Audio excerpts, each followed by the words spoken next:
So Dragon's Dogma 2 is notorious at this point for the amount of things that can go horribly wrong in one single playthrough. Things that can destroy your progression or even your save files if you're not being too careful. So I played over 200 hours at this point and I've compiled a full list of some of the biggest things you should probably know and do to prevent many of these problematic situations. Starting with the first one, which are all of these shiny icons that a lot of you guys asked me about on the map. So this is something that comes from the Forager specialization that you can either get on your main pawn via an early on tome, I'm going to show that to you in just a bit, or just hire any other pawn that already has the Forager listed in its spec sheet. And from that point on, this is going to show and reveal pretty much all of the locations of enhancement materials, especially on the main story path, even in locations you haven't visited before. So it's a pretty good way to go ahead, gather these materials, and then funnel them into upgrading your gear. But since you can expand the detail on these icons and show their origin, like for example treasure chests or ore veins, even enemies, you can use this to, for example, see the location of a specific enemy spawn, such as a boss, in case you want to farm it on repeat. You can, by the way, get the tome for this and teach it to your own pawn by completing the side mission called the Hills of History that you will find right here by the Gracious Hand Church or Hospital right here in the slums of Vernworth. And once you help Kendrick find a certain child, which kind of sounds funny, but that's how the mission goes, eventually there's going to be a different NPC that will give this to you automatically. They will search for you and give it to you so you don't get to miss it. At number 2, one of the biggest mistakes I've done is to not save on the flower bunches, especially since you get so many early on, but you can also use these as gifts to many of the characters in the game to increase your relationship with them rapidly. And I'm talking about major benefits over here like extra dialogues, interactions, even romance options, and especially so they can give you extra items back at one of your houses, including fairy stones, but even weapons.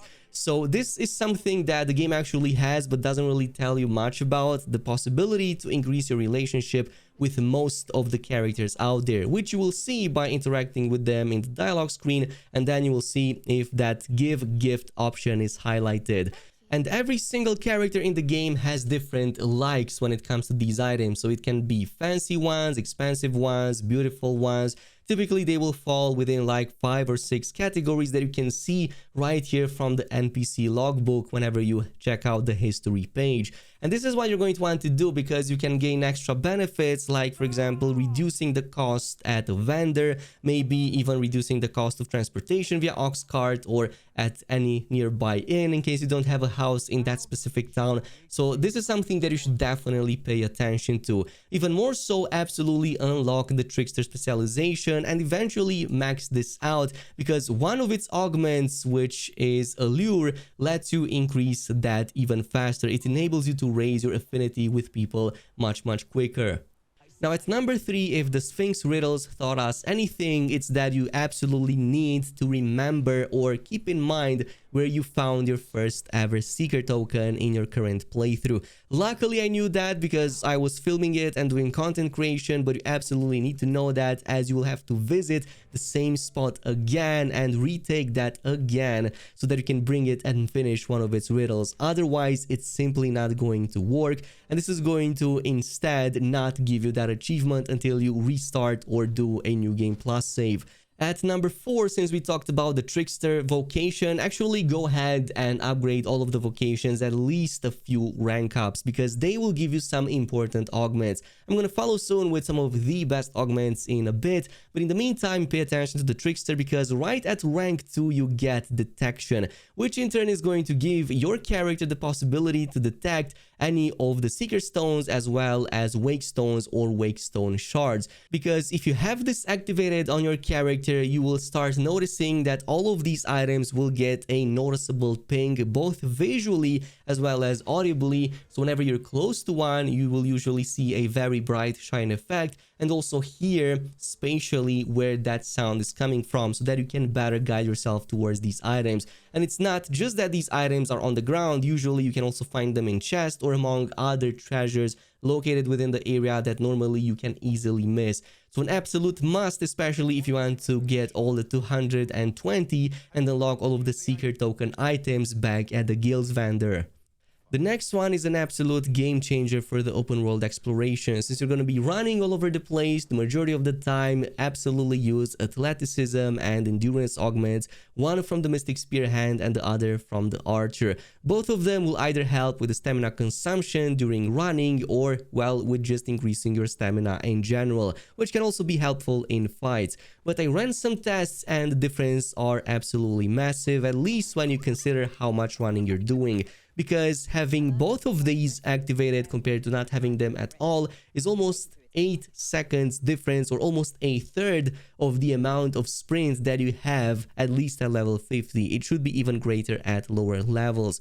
So this is going to help a ton in these situations to continue for longer, keeping that sprint button pressed for longer before you have to take a break or have to consume some stamina items. At number 6, the Dragon's Plague problem simply can't be overstated, because this has the power to literally wipe out entire cities, which means all of the NPCs inside of them, which means it can also block a lot of your progression. So for example, in my case, I got it from a very lightly dressed lady on the side of the road. I should have known better, but the moment that happened, I got this screen right here. And some of the other signs are going to be quite noticeable. They will get glowing eyes, they will deal significantly higher damage, they will start disobeying your orders, they will even be a lot more straightforward and a lot more daring with things. So the moment you notice any of these, well, signs, immediately discard your entire party, but do it in a specific way, which is to have them perish. Just grab them, throw them in a ditch or down a very big mountain, doesn't matter. Never resurrect them again, just leave them until they go back all to the rift. Yes, this includes your main pawn as well. So if you do that successfully, realistically, you should be done with it. Otherwise, your only other option is to send your own infected pawns in the rift and hope that somebody else hires them and they transmit that Dragon's Plague to their party, which in turn is going to cure your own. But that might be a bit problematic. The only other option is to use an Eternal Wake Stone. This is something that you get from the Sphinx encounter. I already posted a video, full-on guide how to get this, as well as the final boss encounter, so absolutely check that one out. And this is going to safeguard you against this situation. But yeah, keep in mind that there's only one of them currently in the game. At number 7, pay attention to the gems you get in the game, including the Onyx, the Jaspers, and the Tiger Eyes, because these will have significantly better prices in the regions they are scarce in. So for example, Onyx is quite abundant in Batal, but it's very rare in Vermont, and you can actually sell it for a significantly higher price at any of the vendors over there. The same goes with the Jasper, which sells much better in Batal, even though you find it a lot easier in Vermont. And of course, the Tiger Eye goes the same. You can sell it at an exorbitant price in the Elf region. You just have to pay attention to their description.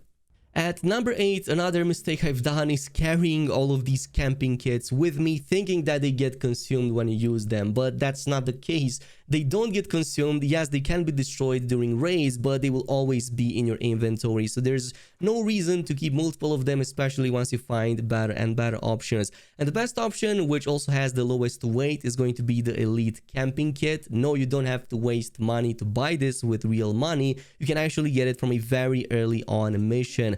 Once you hit the town for the first time, there are 2 NPCs here that will reach out to find for them something called the Jediite Orb. And this is something that you can actually buy straight from the scrapper in the same town right here on this side of the map for about 7,500 gold. However, he only sells one of them and you have 2 NPCs that need the orb. But guess what? The same scrapper NPC can also create forgeries of pretty much everything. Yes, the orb included. So go ahead, create the orb. One thing to keep in mind is that it won't function the same as the original, so it's clearly going to be a forgery, but you can give it to one and then give the original to the other. So give Ofulv the one that is fake, and he's going to give you that Elite Camping Kit as well as 3,000 gold. And then you can go ahead and give the real one to Everard, which is also going to check its authenticity. But if you give it the right one, he's going to give you 12,000 gold at this stage, as well as the Ring of Skullduggery. And that one is amazing for rogues. It, yeah, lets you deal more damage when you attack enemies from behind. At number 9, you can actually use griffins as your own mounts. Well, sort of, but there's also an achievement for it. And this also brings you back to their nest, which will give you a ton of rewards. So whenever you're fighting one, just jump on their heads or wait a bit of time, but usually as soon as you jump on their heads and keep on staying there, after a couple of seconds they will lift off and just leave the area or go back to their nest. And you can linger there on their back for as long as you have stamina and kind of just ride the thing like your own sort of mount, which is really awesome. You can of course also stay there for longer. You don't have to constantly hold down R2 unless, yeah, the mount just moves and tries to escape you. But if you just walk on its back, you can regenerate some of that stamina and then keep on holding when the beast tries to get rid of you. And this eventually will bring you back to one of its nests, and in this nest you will find a bunch of very special items most of the time. This even includes sport crystals, lots of money, items and all that kind of stuff, materials. It's always going to be worth it, and you also get to discover completely new areas. Or you can also visit these places manually, like for example the forested griffin's nest, but there are others in there too, even ones that you lead to via side missions. At number 10, don't immediately use the fresh beast cuts that you get from enemies, like the meats, the scrag of beast and all of that. If you wait for one day until they get aged, you will get much stronger effects when you cook them at any campfire. As you can see, it's pretty much night and day in terms of difference. You will get like 4, 5, 6 stars in terms of all of the benefits for strength, stamina, recovery and defense once you cook the aged version of these ones. Just make sure that it doesn't extend over 2 days or even 3 days, as that's just going to spoil them.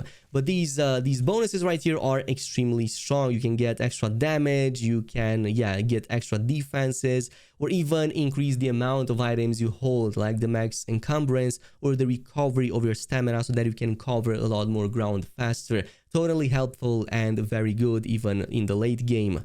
Moving on next, you might have noticed a lot of these closed entries that you can't access unless you destroy the thing that's keeping them barred. And there are a few ways to actually solve this. If you ever played Assassin's Creed games, you probably know that going on the other side, especially if there's an opening from a different angle, you can probably throw in some explosives and then just destroy it from the other side very easily to get in the location that's previously locked. But you can also use, for example, enemies. Like if there's enemies on the other side, especially at night, if you made them spawn, they can try attack you, destroy that and open that gate for you.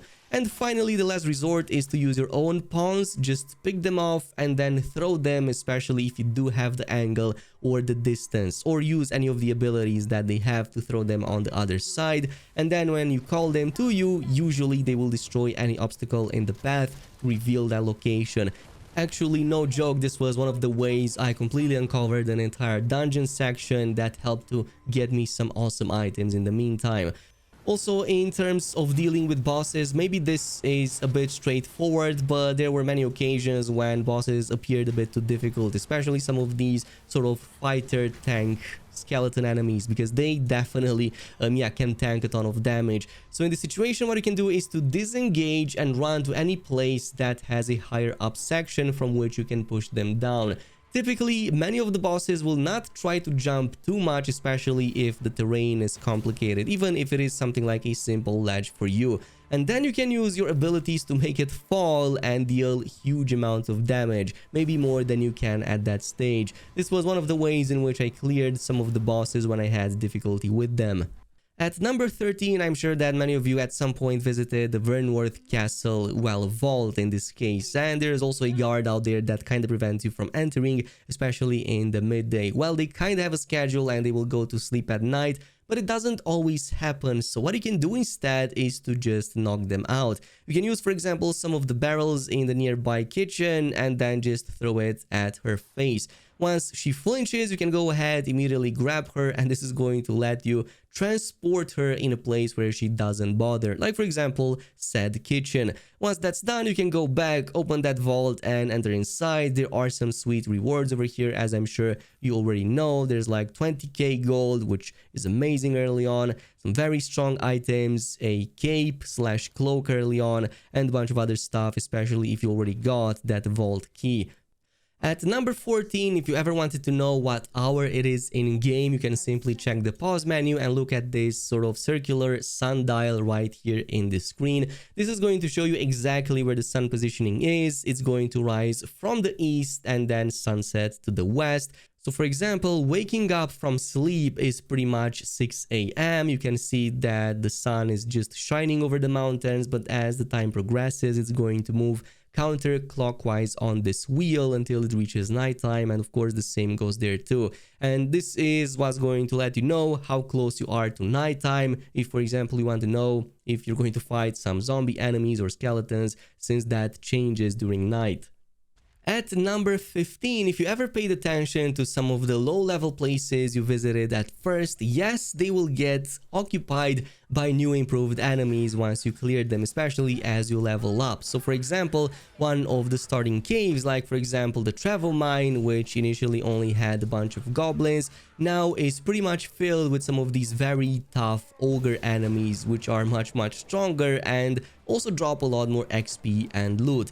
Plus there's even trolls inside, cyclops and other bosses that can spawn depending on the area. So maybe it could be a place worth visiting, especially since the travel mine seems to now be filled to the brim with them. It might be a good XP farming method or a way to farm some of these extra items.